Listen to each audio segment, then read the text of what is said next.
Newsroom live নিয়ে আমি সব্যসাচী আপনাদের সঙ্গে। শুরুতেই যে খবর চোখ রাখবো, রাজ্যপালের বদলে মুখ্যমন্ত্রী, রাজ্যের বিশ্ববিদ্যালয়ে আচার্য হবেন মুখ্যমন্ত্রী। রাজ্য মন্ত্রিসভার বৈঠকে এমন সিদ্ধান্ত গ্রহণ করা হয়েছে এবং এই যে বৈঠকের সিদ্ধান্ত সেটা জানানো হবে বিধানসভায় আইন সংশোধনের প্রয়োজনীয় পদক্ষেপ যাতে করা যায় সেই হিসেবে।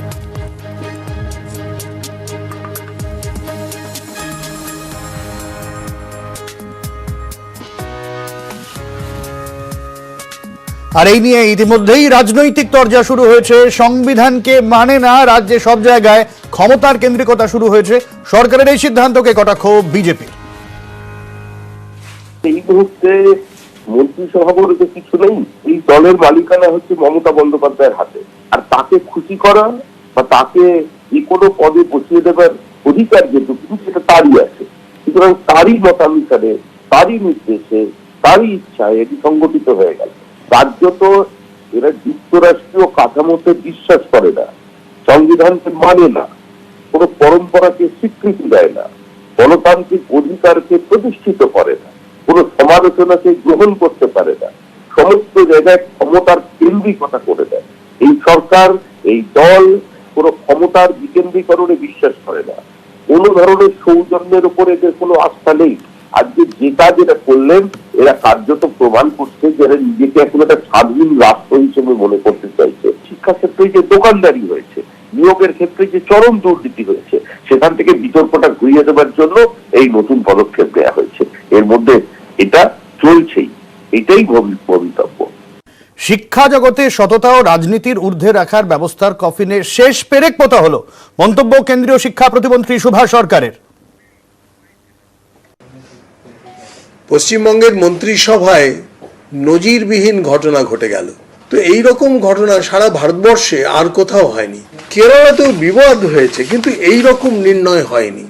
আমি বলবো এটা শিক্ষা জগৎকে এর মধ্যে সততা এবং রাজনীতির ঊর্ধ্বে রাখার যে ব্যবস্থা, তার কফিনে একেবারে অন্তিম পেরেকটা পুঁতে দেওয়া হলো।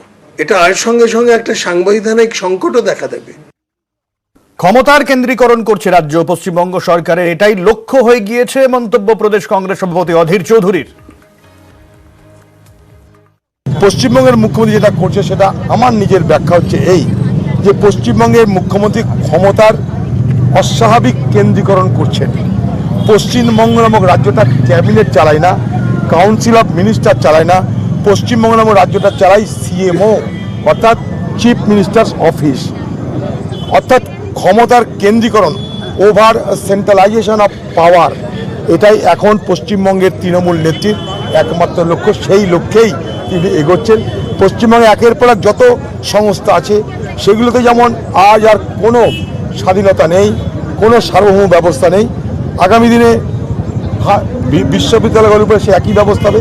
স্বাভাবিক, রাজ্যের সঙ্গে রাজ্যপালের সংঘাত আমরা জানি, সেই সংঘাতের আবহেই এইসব তৈরি হচ্ছে। শুধু মুখ্যমন্ত্রীরই হয়তো যোগ্যতা রয়েছে, অন্য কারোর যোগ্যতা নেই আচার্য হওয়ার, কটাক্ষ সুজন চক্রবর্তীর। উপাচার্যদের মাথার উপরে আচার্য, সেটা মুখ্যমন্ত্রী থাকবেন, আর কারোর সেই যোগ্যতা নেই। এবং বিশেষ করে উনি নিরলস সাহিত্য সাধনার জন্য একটা রিট্রিভারশিপ না কিছু একটা পুরস্কার পেয়েছেন, এপাং মোপাং ঝপাং ড্যাং ড্যাং ইত্যাদি ইত্যাদি।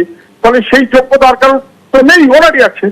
ফেক পিএইচডি এই বলে তিনি বাজার গরম করেছিলেন, সরকারকে, পার্লামেন্টকে ভুল তথ্য দিয়েছিলেন। তার ছাড়া কার বিশ্ববিদ্যালয়ের উপাচার্য আচার্য হওয়ার যোগ্যতা আছে বলুন? ওনার কাজ একটু কম পড়ে গেছে। মাইনরিটিস ডিপার্টমেন্ট উনি দেখেন, স্বাস্থ্য দপ্তর উনি দেখেন, উদ্বাস্তু দপ্তর উনি দেখেন, ঘুরিয়ে পেঁচিয়ে শিল্প দপ্তর উনি দেখেন।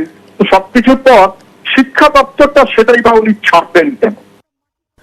রাজ্যের সময়োপযোগী সিদ্ধান্ত, জগদীপ ধনকর বিজেপির দালাল, রাজ্যপাল পদে থাকার অধিকার নেই, পাল্টা মন্তব্য কুণাল ঘোষের। সরকারের সিদ্ধান্ত, সেই সিদ্ধান্ত নিশ্চিতভাবেই ইতিবাচক দিক লক্ষ্য রেখেই করা হয়েছে। আর রাজ্যপাল পদটি একেবারে সম্মান ধুলোয় লুটিয়ে দিয়ে, ওটা তো বিজেপির পার্টি অফিস আর বিজেপির দালালি চলছে ওখানে। রাজ্য সরকার যেভাবে চলছেন ঠিক চলছেন, এবং এই শিক্ষা প্রতিষ্ঠানের ক্ষেত্রে, বিশ্ববিদ্যালয়ের ক্ষেত্রে সময়োপযোগী সিদ্ধান্ত। এবং আপনি খবর নিয়ে দেখুন, অন্য একাধিক রাজ্যে একই আইনি প্রক্রিয়া কিন্তু শুরু হয়েছে। আপনি সিবিআই এর এফআইআর নেমড একজন দুর্নীতিগ্রস্তকে রাজভবনে অবারিত দাঁড় করে রেখেছেন, দুর্নীতিকে প্রশ্রয় দিচ্ছেন এই রাজ্যপাল। এর আর রাজ্যপাল পদে থাকার নৈতিক অধিকারই নেই। আর এই রাজনীতির বাইরে গিয়ে শিক্ষাবিদদের সঙ্গে কথা বলেছিলাম শিক্ষাবিদ পবিত্র সরকার, তিনি বলছেন এই সিদ্ধান্তে বিশ্ববিদ্যালয়ে দলীয় নিয়ন্ত্রণ বাড়বে, রাজ্য আচার্য কেন্দ্রীয় সরকারের সহায়তায় বিশ্ববিদ্যালয়গুলির সম্প্রসার হবে। রাজ্য সরকারের দখল আরেকটু শক্ত হবে বিশ্ববিদ্যালয়গুলোতে। কেন্দ্রীয় বিশ্ববিদ্যালয়ের ক্ষেত্রে কি হবে আমি জানি না। রাজ্য বিশ্ববিদ্যালয়গুলোতে মুখ্যমন্ত্রী হলে মুখ্যমন্ত্রী নিশ্চয়ই আরো বেশি কতটা সাহায্য কি করতে পারবে আমি জানি না, সেটা ভবিষ্যৎ দেখবে। আবার উল্টো বিপদ আছে যে দলীয় নিয়ন্ত্রণ আরো বাড়বে বিশ্ববিদ্যালয়গুলোর উপর। একটা জিনিস আমার নিজের অভিজ্ঞতা থেকে মনে হয় যে কোনো একটা কেন্দ্রীয় সরকারের সঙ্গে যোগ যদি থাকে রাজ্যপাল বা অন্য কারো সূত্রে, তাহলে রাজ্যপাল অনেক সময় বিশ্ববিদ্যালয়গুলোকে আরো বড় একটা এলাকায় নিয়ে যেতে পারেন। আমার অভিজ্ঞতা দেখেছি রাজ্যপাল ডক্টর নুরুল হাসান আমাদের বিশ্ববিদ্যালয় রবীন্দ্র ভারতীকে পৃথিবীর অনেক দেশে পৌঁছে দিতে সাহায্য করেছিলেন। কোরিয়াতে, জাপানে, চীনে, আবুধাবিতে, মিশরে এবং পৌঁছে দিতে সাহায্য করেছিলেন। আমি জানি না শুধুমাত্র রাজ্যের মুখ্যমন্ত্রীর পক্ষে সেটা কতটা সম্ভব। যাই হোক, দেখা যাক। অর্থাৎ রাজ্যপালের সঙ্গে রাজ্যের ফাটল আরো চওড়া। হাওড়া বিল নিয়ে ফের সরব স্পিকার, নিশানা করলেন রাজ্যপালকে। স্পিকারের দাবি রাজ্যপাল বিল না ছাড়ায় হাওড়ায় ব্যাহত হচ্ছে নাগরিক পরিষেবার। এই নিয়ে তৃণমূল বিজেপি নতুন করে তরজায়। সবসময় বিধানসভায় আসেন, এসে এখানে দাঁড়িয়ে লবিতে দাঁড়িয়ে তিনি প্রেস মিট করে যান, সবাইকে বলেন আমি কোনো বিল আমার কাছে পেন্ডিং নেই। কিন্তু আমাদের অফিসিয়ালি আমাদের বিধানসভাতে এখনো পর্যন্ত কোনো ইন্টিমেশন আসেনি ওই বিলের ফেট কি হলো।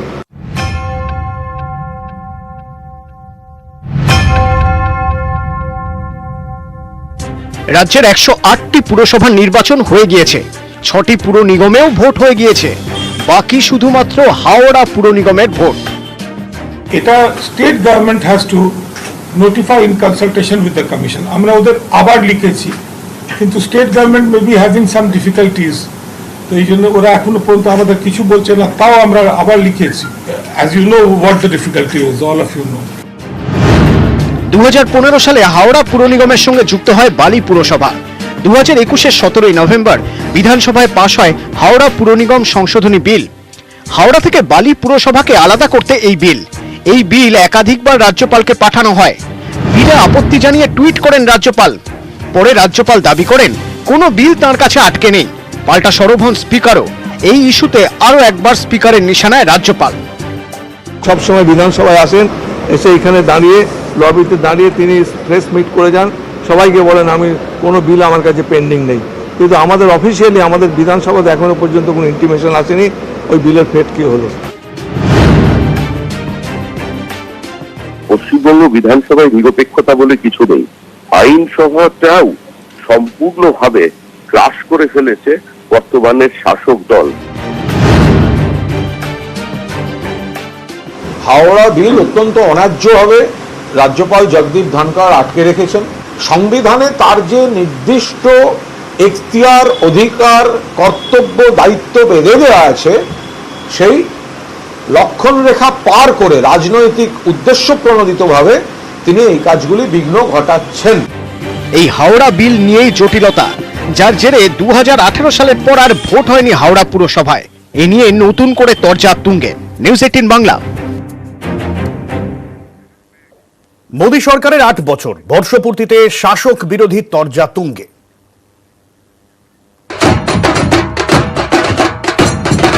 ये प्यार को मैं ब्याज समेत चुकता करूंगा, ये आपको विश्वास है।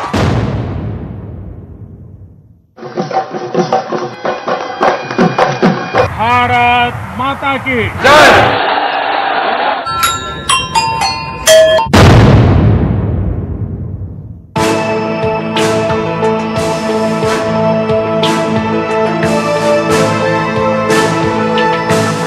हाँ, ये मेड इन इंडिया है। সামনেই 2024 লোকসভার মহারণ। তার আগে এবছরে বিধানসভা ভোট নরেন্দ্র মোদীর নিজের রাজ্য গুজরাটে। এই পরিস্থিতিতে মোদী সরকারের ৮ বছরের কাজের খতিয়ান তুলে ধরে প্রচারের ঝড় তুলতে চাইছে পদ্ম ব্রিগেড। হাতিয়ার মোদী সরকারের একাধিক প্রকল্প। গরিব মানুষের ঘরে রান্নার গ্যাস পৌঁছে দিতে উজ্জ্বলা প্রকল্প। কিষাণ সম্মান নিধি যোজনায় কৃষকদের অ্যাকাউন্টে বছরে ৬,০০০ টাকা। আয়ুষ্মান ভারত প্রকল্পে গরিব পরিবার পিছু বছরে ৫ লক্ষ টাকার বীমা। স্বচ্ছ ভারত অভিযান। জম্মু কাশ্মীরের বিশেষ মর্যাদা প্রত্যাহার। ৩ তালাক বন্ধে আইন। করোনা মোকাবিলায় একাধিক পদক্ষেপ। করোনাকালে বিদেশে আটকে পড়া ভারতীয়দের দেশে ফিরিয়ে আনতে বন্দে ভারত মিশন। ইউক্রেন যুদ্ধে আটকে পড়া ভারতীয়দের ফেরাতে অপারেশন গঙ্গা। बहुत बड़े संकल्प लेकर के हमें चलना है। মোদী সরকারের আমলেই রাম মন্দির তৈরির রায় দেয় সুপ্রিম কোর্ট। তারপর মন্দিরের শিলান্যাস করেন প্রধানমন্ত্রী। রাম মন্দিরও মোদী ব্রিগেডের কাছে বড় সাফল্য।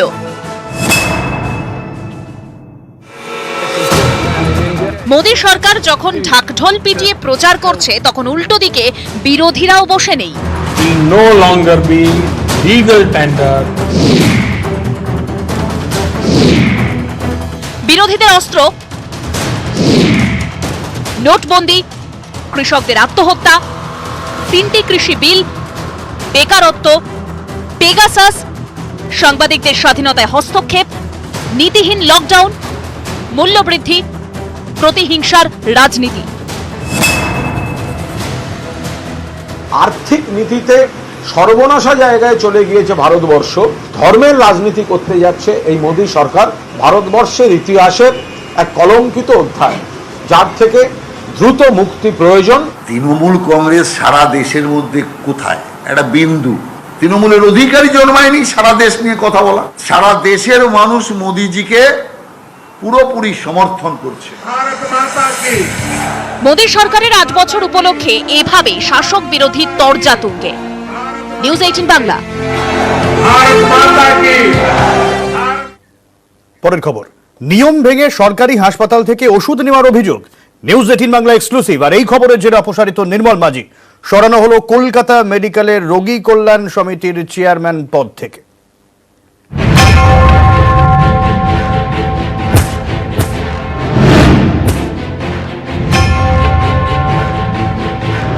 নির্মল মাঝি রাজ্য মেডিকেল কাউন্সিলের সভাপতি, টানা দুবারের তৃণমূল বিধায়ক। তার বিরুদ্ধেই নিয়ম ভেঙে কলকাতা মেডিকেল থেকে ওষুধ নেওয়ার অভিযোগ। এই মেডিকেল কলেজ হাসপাতালেরই রোগী কল্যাণ সমিতির চেয়ারম্যান ছিলেন তিনি। নিউজ 18 বাংলার এক্সক্লুসিভ সেই খবর দেখানো হয় মঙ্গলবার। নির্মল মাঝি রোগী কল্যাণ সমিতির চেয়ারম্যান, শতাব্দী প্রাচীন কলকাতা মেডিকেল কলেজে আগেও বিতর্কে জড়িয়েছেন।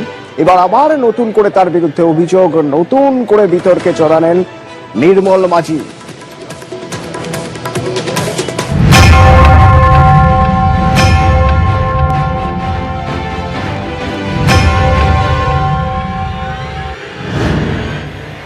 নিউজ 18 বাংলায় খবর দেখানোর 48 ঘন্টার মধ্যে কলকাতা মেডিকেলের রোগী কল্যাণ সমিতির চেয়ারম্যান পদ থেকে নির্মল মাঝিকে সরিয়ে দিল রাজ্য স্বাস্থ্য দফতর। 10 বছর ধরে এই পদে ছিলেন নির্মল মাঝি। তাকে সরিয়ে দায়িত্ব দেওয়া হলো সুদীপ্ত রায়কে, যিনি শ্রীরামপুরের তৃণমূল বিধায়ক, আরজিকর হাসপাতালের রোগী কল্যাণ সমিতির চেয়ারম্যান। অতীতে বারবার বিতর্কে নাম জড়িয়েছে নির্মল মাঝির, কখনো কুকুরের ডায়ালিসিস কাণ্ডে, কখনো করোনার জীবনদায়ী ইনজেকশন উধাওয়ের ঘটনায়। এবার নিয়ম ভেঙে সরকারি হাসপাতাল থেকে ওষুধ নেওয়ার অভিযোগ। নিউজ 18 বাংলার এক্সক্লুসিভ খবরের জেরে শেষমেশ কুর্সি গেল নির্মলের। শেষমেশ ওষুধ কেলেঙ্কারিতে বিদ্ধ হল নির্মল মাঝি। নিউজ 18 বাংলার পর্দায় নির্মল মাঝির বিরুদ্ধে কলকাতা মেডিকেল কলেজ থেকে ব্যক্তিগতভাবে ওষুধ সংগ্রহ করার যে খবর আমরা তুলে ধরেছিলাম, তারপরেই নির্মল মাঝিকে সরিয়ে দেওয়া হলো এই কলকাতা মেডিকেল কলেজ হাসপাতালের রোগী কল্যাণ সমিতির চেয়ারম্যান পদ থেকে। অভিজিৎ চন্দ্রের রিপোর্ট, নিউজ 18 বাংলা, কলকাতা। গুরুত্বপূর্ণ সিদ্ধান্ত আজ মন্ত্রিসভার বৈঠকে যে সিদ্ধান্ত নেওয়া হয়েছে তা হলো যে এবার থেকে রাজ্য বিশ্ববিদ্যালয়ের আচার্য হবেন মুখ্যমন্ত্রী। এতদিন পর্যন্ত আচার্য রাজ্যপাল ছিলেন, কিন্তু রাজ্যপালই হতেন বাই ভার্চু, কিন্তু এবার থেকে যে কোনো রাজ্যের বিশ্ববিদ্যালয়ের আচার্য হবেন মুখ্যমন্ত্রী।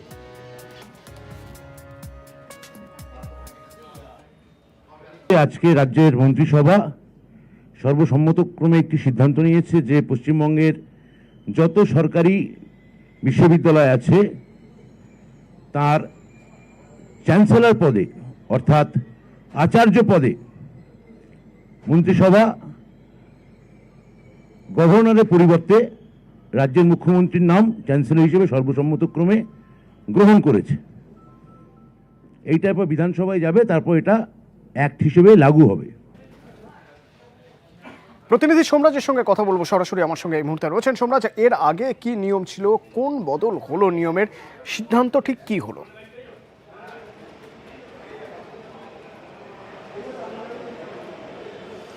দেখো, নিয়মটা যেটা বদল হলো, এতদিন পদাধিকার বলে বিশ্ববিদ্যালয়গুলির আচার্য হতেন রাজ্যপাল, এবার পদাধিকার বলে সেই পরিবর্তনটা করা হচ্ছে, অর্থাৎ আচার্য কে হবেন সেই পরিবর্তনটা করা হচ্ছে, পরিবর্তন করে রাজ্যপালের বদলে মুখ্যমন্ত্রী, এই পদাধিকারটাকেই পরিবর্তন করে দিচ্ছে রাজ্য সরকার।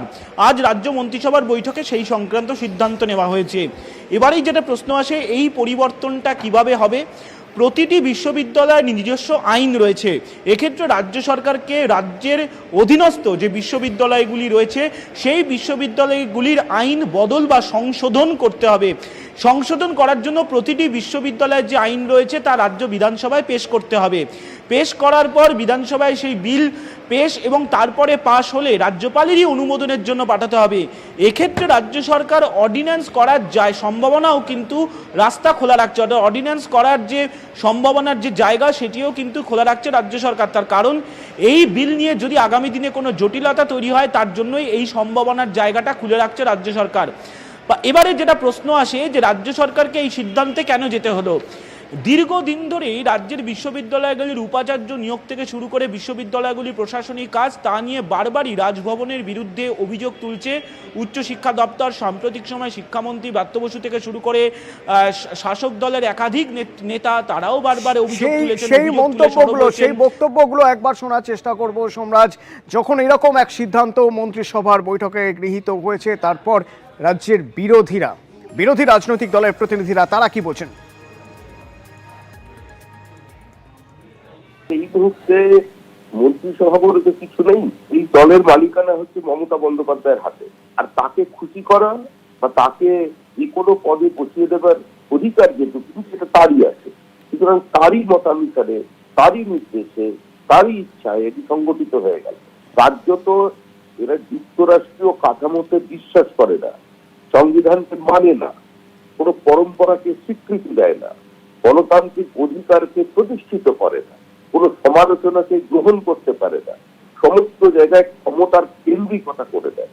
এই সরকার, এই দল কোনো ক্ষমতার বিকেন্দ্রীকরণে বিশ্বাস করে না, কোনো ধরনের সৌজন্যের উপর এদের কোনো আস্থা নেই।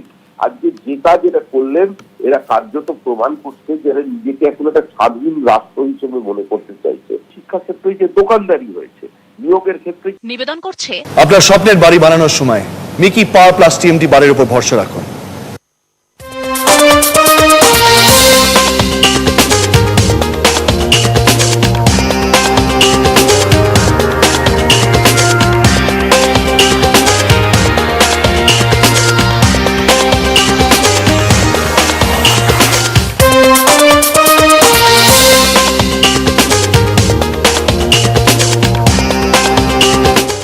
খবর এক নজরে নিবেদন করলো আপনার স্বপ্নের বাড়ি বানানোর সময় মিকি পাওয়ার প্লাস টিএমটি বাড়ির উপর ভরসা রাখুন।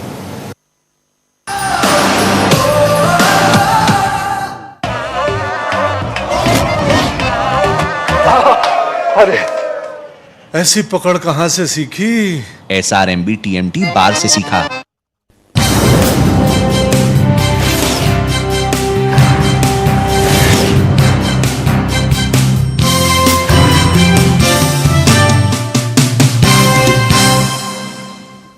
সাঁতরাগাছির যানজট যন্ত্রণা শেষের পথে তৈরি হচ্ছে 6 লেনের এলিভেটেড করিডর।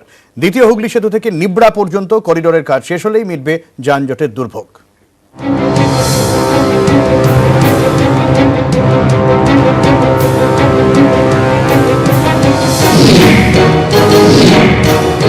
সাঁতরাগাছি স্টেশনে পৌঁছতে ঘাম ছুটে যাত্রীদের, দফায় দফায় জ্যাম। যানজটের এই দুর্ভোগ কাটাতে কেন্দ্র রাজ্যের যৌথ উদ্যোগ।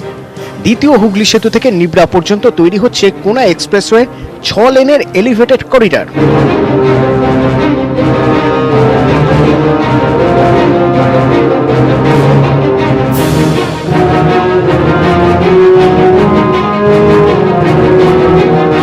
এক্সপ্রেসওয়ের এই এলিভেটেড অংশের মধ্যে সাঁতরাগাছিতে বর্তমানে যে ব্রিজটি রয়েছে সেটিকে বাইপাস করার কথা ভাবা হচ্ছে, অর্থাৎ সাঁতরাগাছির পাশ দিয়ে নতুন এলিভেটেড করিডর বার করার কথা।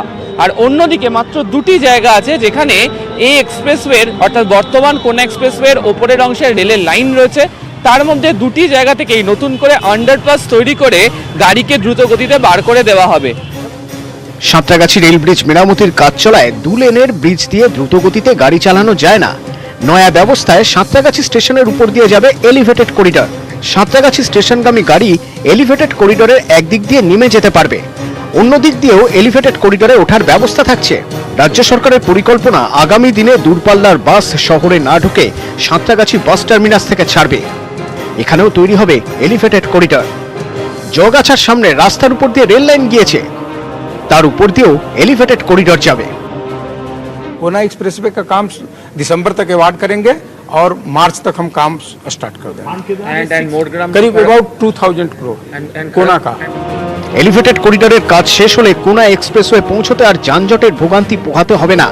দ্বিতীয় হুগলি সেতু থেকে 6 লেনের এলিভেটেড করিডর হয়ে সহজেই পৌঁছানো যাবে 2 ও 6 নম্বর জাতীয় সড়কে।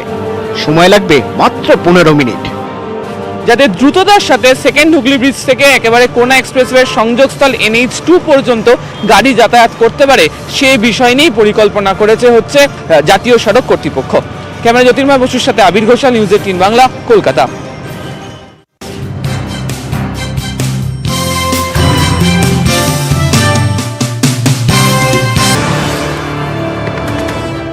আর এই মুহূর্তে গুরুত্বপূর্ণ খবর, বিদিশা দে মজুমদারের অস্বাভাবিক মৃত্যুর ঘটনায় তার বন্ধু অনুভবকে তলব। নাগের বাজার থানায় বিদিশার বন্ধুকে তলব।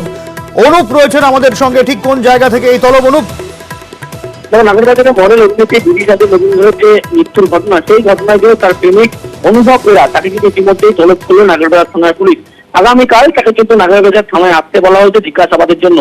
এছাড়া তার যে আরো 3 বান্ধবী তাদেরকেও জিজ্ঞাসাবাদের জন্য কিন্তু ইতিমধ্যেই আসতে বলা হচ্ছে নাগেরবাজার থানায়। সকাল 11টার মধ্যে কিন্তু অনুভব বেরাকে জিজ্ঞাসাবাদ করবে নাগেরবাজার থানার পুলিশ। মূলত অনুভবের বিরুদ্ধে কোনো পরিবারের পক্ষ থেকে এখনো পর্যন্ত কোনো লিখিত অভিযোগ দায়ের হয়নি, কিন্তু বেশ যে কিছু এখনো পর্যন্ত বেশ কিছু তথ্য ইতিমধ্যে পুলিশের কাছে উঠে এসছে। তার মধ্যে উল্লেখযোগ্য হচ্ছে তার বান্ধবীদের দেওয়া বেশ কিছু স্ক্রিনশট এবং পাশাপাশি বেশ কিছু কল রেকর্ডিং। তার পাশাপাশি দেখতে গেলে দেখা যাবে বিদিশার যে মোবাইল দুটি সিজ করেছে নাগেরবাজার থানার পুলিশ, সেখানে দেখা যায় বেশ কিছু মোবাইলে হোয়াটসঅ্যাপ চ্যাটের মাধ্যমে কথোপকথন, তার পাশাপাশি দেখলে দেখা যাবে বেশ কিছু কল রেকর্ডিং। এই সমস্ত তথ্য নিয়েই কিন্তু ইতিমধ্যেই পুলিশের পক্ষ থেকে অনুভব এরা তাকে কিন্তু তলব করা হচ্ছে পুলিশের পক্ষ থেকে। আগামীকাল তাকে জিজ্ঞাসাবাদ করা হবে। মূলত এই যে ডিপ্রেশনে ভুগছিল যে অভিনেত্রী মডেল, তার কি কারণে, তার কি কোনোভাবে মানসিক চাপ দেওয়া হয়েছিল, এই সমস্ত বিষয় নিয়েই কিন্তু মূলত তাকে জিজ্ঞাসাবাদ করা হবে। এবার যদিও পুলিশের পক্ষ থেকে জানা হচ্ছে পরিবারের পক্ষ থেকে কোনো লিখিত অভিযোগ দায়ের হয়নি, সেই কারণে আগামীকাল কি ব্যবস্থা নেয় পুলিশ এই সমস্ত বিষয় দেখার বিষয়। যদিও আগামীকাল পুলিশ জিজ্ঞাসাবাদ করবে এমন তার জন্য কিন্তু তলব করা হয়েছে। অনেক ধন্যবাদ অনুপ।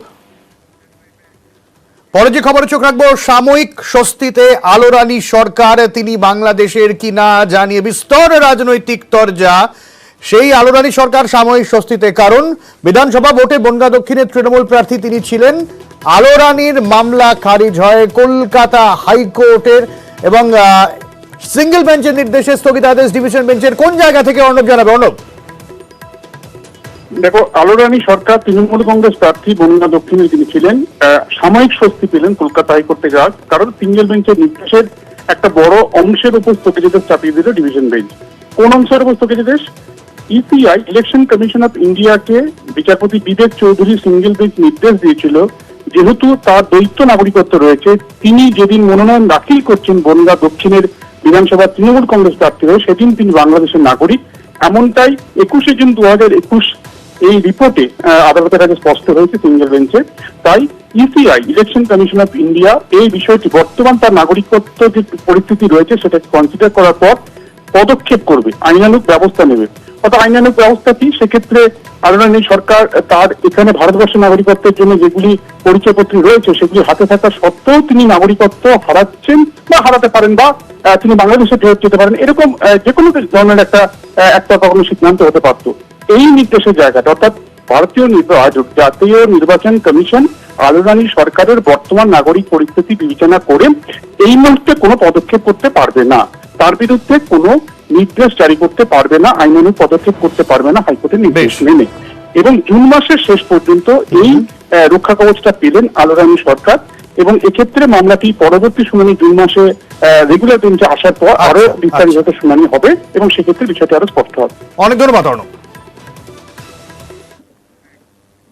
শিলিগুড়ি মহকুমা পরিষদে ভোট 26শে জুন, জিটিএ ভোটের দিনই শিলিগুড়িতে ভোট হবে। আগামীকালই নির্বাচনী বিজ্ঞপ্তি প্রকাশ হবে। 26শে জুন পানিহাটিতে অনুপম দত্তের ওয়ার্ডে ভোট এবং ওদিনই ঝালদার 2 নম্বর ওয়ার্ডে উপনির্বাচন, চন্দননগরের 17 নম্বর ওয়ার্ডের উপনির্বাচন। আগামীকাল থেকে মনোনয়ন জমার কাজ শুরু এবং 26শে জুনের সব ভোটেই মনোনয়ন জমার শেষ দিন 2রা জুন। কালকে 27/5/2022 কালকে ইলেকশন নোটিফাইড হবে মর্নিংয়ে। কালকে 10টার সময় ইলেকশন নোটিফাইড হবে।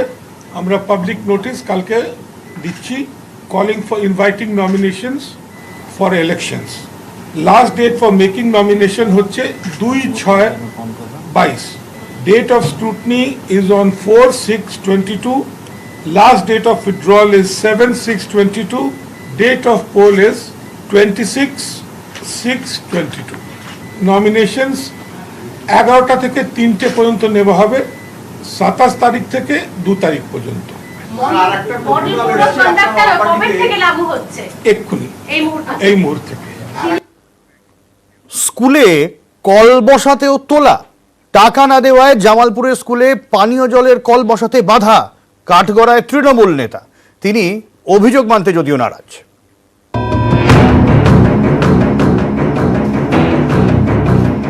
জামালপুরে চকদিঘির চিকনহাটি প্রাথমিক স্কুলে কল বসাতে গিয়েই বাধার মুখে ঠিকাদার। তার অভিযোগ, স্কুলে পানীয় জলের কল বসাতে বাধা দিচ্ছেন স্থানীয় তৃণমূল নেতা বিশ্বজিৎ ঘোষ। চাইছেন তোলা।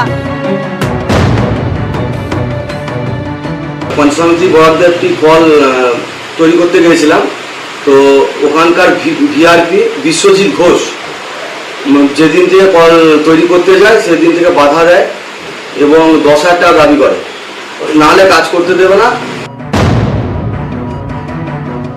যেটা অভিযোগ তুলেছে সেটা তার প্রেস্টিজ ইস্যুতে লেগেছে, কাজটা অফ করে নিয়ে সে চলে গেছে বলে তাকে বলবো তিনি যেন স্পটে এসে প্রমাণ সহকারে, যদি অডিও থাকে অডিও ক্লিপ টাকা চাওয়ার জন্য কি মুখে কোথায় কাজ সাথে আমাদের দেখা হয়েছে সে যদি প্রমাণ করতে পারে হবে। এই ঘটনা শুধু জামালপুর নয়, সারা বাংলা জুড়ে চলছে। দলটার নাম তোলামুল এবং এরা কাটমানি ছাড়া কিছু বোঝে না। বাচ্চা ছেলে প্রাথমিক বিদ্যালয়ে পড়াশোনা করে, তারা সেই কলে জল খাবে, সেই কলেতেও এরা 10,000 টাকা কাটমানি চাইছে। তাহলে ভাবুন। এখন তো সবাই তৃণমূল। মাননীয় মুখ্যমন্ত্রী মমতা বন্দ্যোপাধ্যায় বলেছেন যদি এরকম কেউ তোলাবাজি করে তার জন্য কড়া পদক্ষেপ নেওয়া হবে। যদি এই কাজটা করে থাকে, আমার কাছে যেটা খবর আছে এরকম চেয়েছে, আমরা পুলিশকে বলেছি, প্রশাসনকে জানিয়েছি, আপনি ইমিডিয়েট ওটা খতিয়ে দেখে যদি অন্যায় করে থাকে তার পানিশমেন্ট নিশ্চয়ই হবে। কমপ্লেনটা এসছে, সেই কমপ্লেনটা আমরা খতিয়ে দেখবই আর কি, এবং সেই ভিলেজ রিসোর্স পার্সন বলেই আর কি এই কমপ্লেনের দাবি আছে। তো ভিলেজ রিসোর্স পার্সন যেহেতু, তো তিনিও আমাদের একটা প্রজেক্টেরই একটা শরিক আছেন, তো তার ব্যাপারটা আমরা ডিটেলে আমরা খতিয়ে দেখছি। বর্ধমান থেকে ক্যামেরায় সন্দীপ পালের সঙ্গে শরদিন্দু ঘোষ, নিউজ 18 বাংলা। ফের প্রেমের টানে সংসার ছাড়লেন 2 বউ। এবার 2 টোটো চালকের সঙ্গে পালিয়ে গেলেন 2 বউ। পালালেন বাগদার একই পরিবারের 2 বউ। পবিত্রা পাল, তিনি বাড়ির ছোট বউ, এবং মিঠু পাল, তিনি বাড়ির মেজ বউ। এই 2 বউই পালিয়ে গেছেন, এমনটাই অভিযোগ উঠেছে টোটো চালকের সঙ্গে। শিবু মজুমদার, তার সঙ্গে গেছেন একজন, তিনিও টোটো চালক। শিবু মজুমদার তিনি পেশায় টোটো চালক, এবং আর এক বউ তিনিও টোটো চালকের সঙ্গে পালিয়ে গেছেন বলে অভিযোগ উঠেছে। তার নাম বিশ্বজিৎ মণ্ডল। আর এই গোটা বিষয়টা নিয়ে 2 বউয়ের শ্বশুরবাড়ির পরিবার, তারা থানায় অভিযোগ জানিয়েছে। বলে প্রেমের টানেই জাতি হবে, নাই তারা প্রলোভন দিয়েছে চলো আমরা দিকা টিকা বেরিয়ে আসি, এই হবে, তাছাড়া আর কি হবে। ছোট বৌমার সোনাদানা মনে হয় ভরি চারিক মতো নিয়ে গিয়েছে।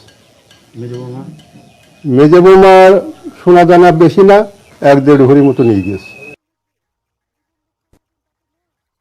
তারা অন্য লোকের সাথে চলে গেছে, আমরা জানতে পারিনি, এবং তারা যখন চলে যায় তার একদিন পরে আমি খবর পাই, তারপরে তাদের সাথে যোগাযোগ করি, কিন্তু তাদের কোনো খোঁজ খবর পাচ্ছি না। তারা যেখানেই থাকুক, তারা বাড়িতে আসুক, আমরা তাদের কোনো অসম্মানিত করব না, তাদেরকে আবার সেই পুনরায় সেইভাবে সংসারে জড়িত করে রাখবো। বৌদির নাম হলো মিটু পাল আর আমার স্ত্রীর নাম হলো পবিত্র পাল। তারা শনিবার 12টার সময় বেরিয়েছে, আমি রবিবারে জানতে পেরেছি। আমরা চাই তারা আমাদের সংসারে আবার পুনরায় ফিরে আসুক। বাড়ি চাইছে, শ্বশুর বাড়ি চাইছে, 2 বউ ফিরে আসুক। আর যে 2 টোটো চালক বিশ্বজিৎ মণ্ডল, শিব মজুমদার, তার পরিবার কি বলছেন, তার স্ত্রী কি বলছেন, শুনবো। মাঝে মাঝে ওই নিয়ে অশান্তি গন্ডগোল হতো, আমাকে এসে মারধর করতো, করতো, সবই করতো। তাও ভাবতাম যে মনে হয় ফিরবে। কবে চলে গেল? কবে? শনিবারের দিনে 21 তারিখই দুপুর 2টোর সময় বাড়ি থেকে বেরিয়ে গেল। আমাকে বললো যে কি চাও, নিমন্ত্রণ আছে শিখা ম্যাডামের বাড়ির পাশে, ওখানে দুপুরবেলা গিয়ে খাবো। তারপরে দুপুরবেলায় এসে চান টান করে ওখানে বসলো, আমি পেঁপে কেটে দিল, মেয়ে খেলো, খেয়ে দুপুর টাইমটা বেরিয়ে চলে গেল। রাস্তায় গিয়ে একটা মোটরসাইকেলে উঠে চলে গেল। যদি সে ফিরে আসতে চায় সে ফিরে আসুক। আর এই গোটা ঘটনায় বাগদার পঞ্চায়েত প্রধান তিনি কি বলছেন শুনি। প্রেম বলুন, ভালোবাসা বলুন, এই বলে তাদেরকে নিয়ে গেছে। সাথে শুনেছি একটা বাচ্চাও নিয়ে গেছে। পুনরায় আবার ওই বউ দুটো যদি আসে সংসারে, ওরা মেনে নেবে, কোনো সমস্যা নেই। ছেলেরা তো বাইরেই থাকে, আর বউ দুটো স্বামী হচ্ছে যে বিদেশ থাকে, বিদেশ না দেশের মধ্যেই থাকে, বোম্বে থাকে হয়তো, সেই কারণে ঘটনাটা ঘটেছে। অন্যান্য খবর চোখ রাখি। 4 দিন বন্ধ থাকবে ব্যান্ডেল স্টেশন। কাল থেকে সোমবার পর্যন্ত পুরোপুরি বন্ধ থাকবে ব্যান্ডেল স্টেশন। ইন্টারলকিং এর কাজের জন্য ট্রেন চলাচল বন্ধ, ফলে বাতিল হয়েছে একাধিক ট্রেন। 1:30 27 তারিখ লাস্ট ট্রেন চলছে, আর 2:40 30 তারিখ দুপুরবেলা ফার্স্ট ট্রেন চলছে। এই মাঝের টাইমটা পুরো বন্ধ। মেল এক্সপ্রেস প্রায় 41 জোড়া বাতিল হয়েছে। 28 29 একটিও ট্রেন চলবে না। হাওড়া থেকে চৌচুড়া অবধি, আর মগরার আগে স্টপ হচ্ছে খন্নান। বর্ধমান থেকে খন্নান অবধি প্রচুর ট্রেন চলবে। মোটামুটি 8 থেকে 10টা ডাইভার্টেড হবে। 41 জোড়া ট্রেন পুরোপুরি বাতিল করতে বাধ্য হয়েছি আমরা, কারণ ওই লাইনের ক্যাপাসিটি এক্সিড হয়ে যাচ্ছে। এমনি নোটিফিকেশন দেওয়া হয়েছে, রাজ্যের সঙ্গে আমাদের যোগাযোগ আছে, তাদের আমরা বিষয়টা জানিয়েছি। তো তারা নিশ্চয়ই তাদের মতো করে করবেন, হ্যাঁ, যাতে ট্রান্সপোর্টেশন আটকে না যায়। হাওড়া বর্ধমান যে মেইন লাইন, তাতে কনজেশন প্রায় 150% ছিল, হেভিলি কনজেস্টেড ট্রাফিক ছিল। তো এই যে থার্ড লাইনটা হলো, অলমোস্ট ব্যাপারটা ইজ আউট হয়ে যাবে। আমাদের অসুবিধা প্রচুরই হবে। আমার আইসিডিএস কর্মী একজন, বাচ্চাদের নিয়ে কাজ, রান্না বান্না নিয়ে কাজ। এবার বন্ধ করলে আমি তো সেন্টারে আসতে মানে পারবো না। এই 3 দিন 2 দিন শুক্র শনিবার হেল্পার চালাবে। হেল্পার একজনের পক্ষে খুবই কষ্টকর, বাচ্চা নিয়ে রান্না নিয়ে। বিশেষ করে ব্যান্ডেল গুয়াহাটির মধ্যে প্রচুর পরিমাণ নিত্যযাত্রী যাতায়াত করে, তাদের একটা বিশাল সংখ্যক কমিউনিকেশন প্রবলেমে পড়ে যায়। কাল থেকে পুরোপুরি 3 দিন বন্ধ, ভীষণই প্রবলেম হবে। পুরো কলেজ বন্ধই থাকতে হবে, কলেজ আসতে পারবে। মাদকের জালে ঝাড়গ্রাম। অভিযোগ প্রশাসনের নাকের ডগায় দিনে দুপুরে চলছে মাদকের কারবার, বাড়ছে মাদকাসক্তের সংখ্যা, ঘটছে মৃত্যু।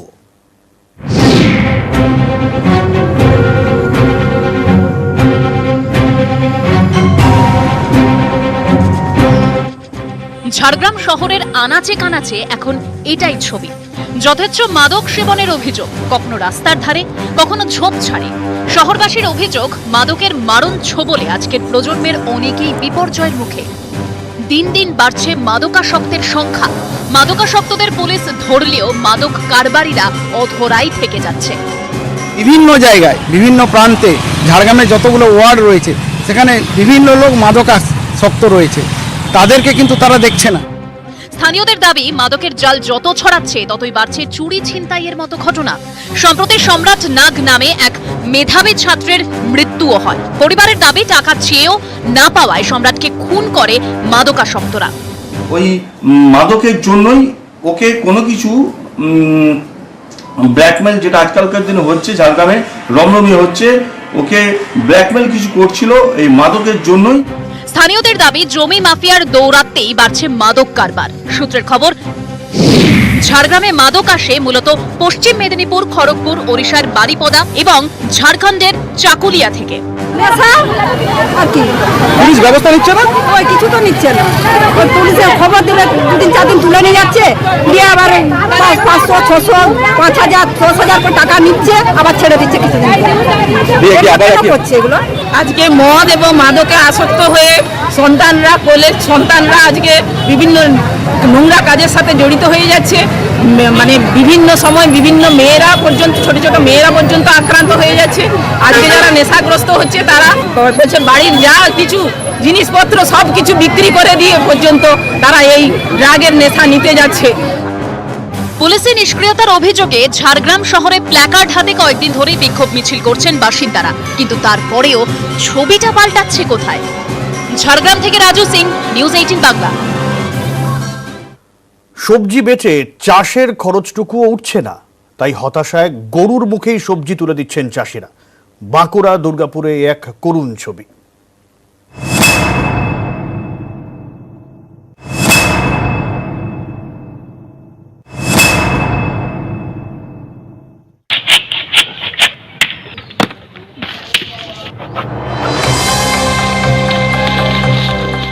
গরু খাচ্ছে সবজি, এ ছবি দুর্গাপুরের মানাচরে। এভাবেই নিজের জমিতে ফলানো সবজি নষ্ট করছেন কৃষকরা, কারণ বাজারে সবজি বিক্রি করে তো দামই মিলছে না, চাষের খরচটুকুও উঠছে না। হতাশায় তাই গরুর মুখে সবজি। প্রত্যেকের সবজি চাষ এত করেছে যে বাজারে অত চাহিদা নেই, মানে এত এক্সেস সবজি উৎপাদন হয়ে গেছে, না দাম পাচ্ছে না। এখন তো যেমন আমাদের সব গাছের থেকে আর কোনো জিনিস আমরা তুলছি না। কৃষকদের দাবি, দুর্গাপুরের মানাচর বাজারে আড়তদারদের কাছে ঝিঙে বিক্রি করে মিলছে কেজিতে মাত্র 2 টাকা, ঢেঁড়সে কেজিতে 4 টাকা। বাঁকুড়াতেও সবজি চাষিদের চোখে জল, এখানেও আড়তদারদের কাছে সবজির দাম তলানিতে। একটা লাউ 2 টাকা, 1 কেজি বরবটি 2 টাকা, 1 কেজি কুঁদরি 2 টাকা, ঢেঁড়স 3 টাকা কেজি। সবজির দাম না পেয়ে কেউ মাঠেই ফেলে রাখছেন, কেউ আবার খাওয়াচ্ছেন গরুকে। নিউজ 18 বাংলা। 2 মিনিটের ঝড়ে লন্ডভন্ড পাঁশকুড়ার পাতন্ডা। বিকেলে হঠাৎ ঝড়ে পাতন্ডা গ্রামে ভাঙেছে বিদ্যুতের খুঁটি, ঝড়ে ক্ষতিগ্রস্ত বহু বাড়ি, উপড়েছে বহু গাছ। ঝড়ের তাণ্ডবে গোটা পাতন্ডা গ্রাম বিদ্যুৎহীন।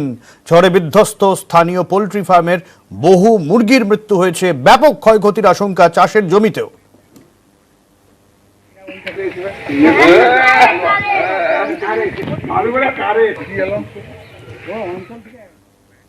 মুখ্যমন্ত্রীকে ধন্যবাদ মালদার সায়ন্তিকার। কন্যাশ্রীর জন্য মুখ্যমন্ত্রীকে ধন্যবাদ জানিয়েছেন সে। কন্যাশ্রীতে সায়ন্তিকা ও তার দিদির পড়াশোনা হয়েছে, ফলে এই কারণেই মুখ্যমন্ত্রীকে ধন্যবাদ জানিয়েছেন। এবং মুখ্যমন্ত্রীর জন্য সায়ন্তিকার গিফট মালদার আমসত্ত্ব, যদিও সায়ন্তিকাকেও রিটার্ন গিফট দিলেন মুখ্যমন্ত্রী।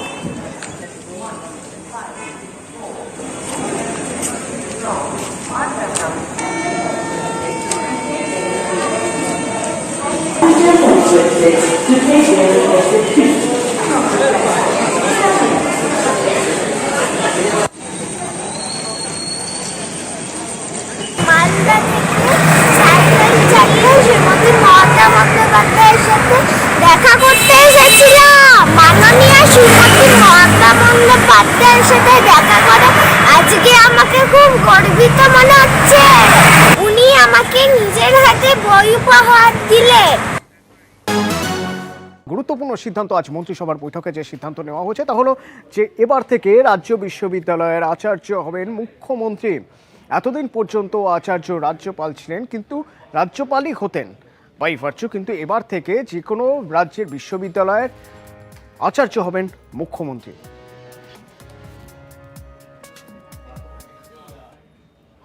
আজকে রাজ্যের মন্ত্রিসভা সর্বসম্মতক্রমে একটি সিদ্ধান্ত নিয়েছে যে পশ্চিমবঙ্গের যত সরকারি বিশ্ববিদ্যালয় আছে তার চ্যান্সেলর পদে অর্থাৎ আচার্য পদে মন্ত্রিসভা গভর্নরের পরিবর্তে রাজ্যের মুখ্যমন্ত্রীর নাম চ্যান্সেলর হিসেবে সর্বসম্মতক্রমে গ্রহণ করেছে। এইটা এরপর বিধানসভায় যাবে, তারপর এটা অ্যাক্ট হিসেবে লাগু হবে। প্রতিনিধি সোমরাজের সঙ্গে কথা বলবো সরাসরি, আমার সঙ্গে এই মুহূর্তে রয়েছেন। সোমরাজ, এর আগে কি নিয়ম ছিল, কোন বদল হলো, নিয়মের সিদ্ধান্ত ঠিক কি হলো?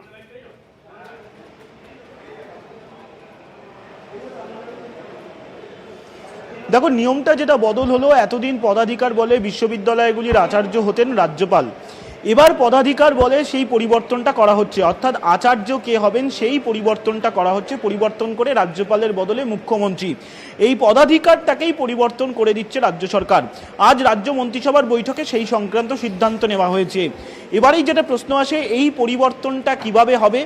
প্রতিটি বিশ্ববিদ্যালয়ের নিজস্ব আইন রয়েছে। এক্ষেত্রে রাজ্য সরকারকে রাজ্যের অধীনস্থ যে বিশ্ববিদ্যালয়গুলি রয়েছে সেই বিশ্ববিদ্যালয়গুলির আইন বদল বা সংশোধন করতে হবে। সংশোধন করার জন্য প্রতিটি বিশ্ববিদ্যালয়ের যে আইন রয়েছে তা রাজ্য বিধানসভায় পেশ করতে হবে। পেশ করার পর বিধানসভায় সেই বিল পেশ এবং তারপরে পাশ হলে রাজ্যপালেরই অনুমোদনের জন্য পাঠাতে হবে। এক্ষেত্রে রাজ্য সরকার অর্ডিন্যান্স করার সম্ভাবনাও কিন্তু রাস্তা খোলা রাখছে, অর্থাৎ অর্ডিন্যান্স করার যে সম্ভাবনার যে জায়গা সেটিও কিন্তু খোলা রাখছে রাজ্য সরকার। তার কারণ এই বিল নিয়ে যদি আগামী দিনে কোনো জটিলতা তৈরি হয় তার জন্যই এই সম্ভাবনার জায়গাটা খুলে রাখছে রাজ্য সরকার। এবারে যেটা প্রশ্ন আসে যে রাজ্য সরকারকে এই সিদ্ধান্তে কেন যেতে হলো? দীর্ঘদিন ধরেই রাজ্যের বিশ্ববিদ্যালয়গুলির উপাচার্য নিয়োগ থেকে শুরু করে বিশ্ববিদ্যালয়গুলির প্রশাসনিক কাজ তা নিয়ে বারবারই রাজভবনের বিরুদ্ধে অভিযোগ তুলছে উচ্চশিক্ষা দপ্তর। সাম্প্রতিক সময় শিক্ষামন্ত্রী ব্রাত্য বসু থেকে শুরু করে শাসক দলের একাধিক নেতা তারাও বারবার অভিযোগ তুলেছেন। সেই বক্তব্যগুলো একবার শোনার চেষ্টা করব সোমরাজ। যখন এরকম এক সিদ্ধান্ত মন্ত্রিসভার বৈঠকে গৃহীত হয়েছে, তারপর রাজ্যের বিরোধী রাজনৈতিক দলের প্রতিনিধিরা তারা কি বলছেন? এই মুহূর্তে মন্ত্রিসভা বলতে কিছু নেই, এই দলের মালিকানা হচ্ছে মমতা বন্দ্যোপাধ্যায়ের হাতে। আর তাকে খুশি করা বা তাকে যে কোনো পদে বসিয়ে দেবার অধিকার যেটুকু সেটা তারই আছে। সুতরাং তারই মতানুসারে, তারই নির্দেশে, তারই ইচ্ছায় এটি সংগঠিত হয়ে গেল। রাজ্য তো এরা যুক্তরাষ্ট্রীয় কাঠামোতে বিশ্বাস করে না, সংবিধানকে মানে না, কোনো পরম্পরাকে স্বীকৃতি দেয় না, গণতান্ত্রিক অধিকারকে প্রতিষ্ঠিত করে না, কোনো সমালোচনাকে গ্রহণ করতে পারে না, সমস্ত জায়গায় ক্ষমতার কেন্দ্রিকতা করে দেয়।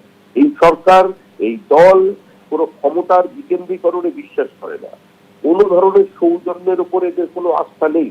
আজকে যে কাজ এরা করলেন, এরা কার্যত প্রমাণ করছে যে এরা নিজেকে এখন একটা স্বাধীন রাষ্ট্র হিসেবে মনে করতে চাইছে। শিক্ষাক্ষেত্রে যে দোকানদারি হয়েছে, নিয়োগের ক্ষেত্রে যে চরম দুর্নীতি হয়েছে, সেখান থেকে বিতর্কটা ঘুরিয়ে দেওয়ার জন্য এই নতুন পদক্ষেপ নেওয়া হয়েছে।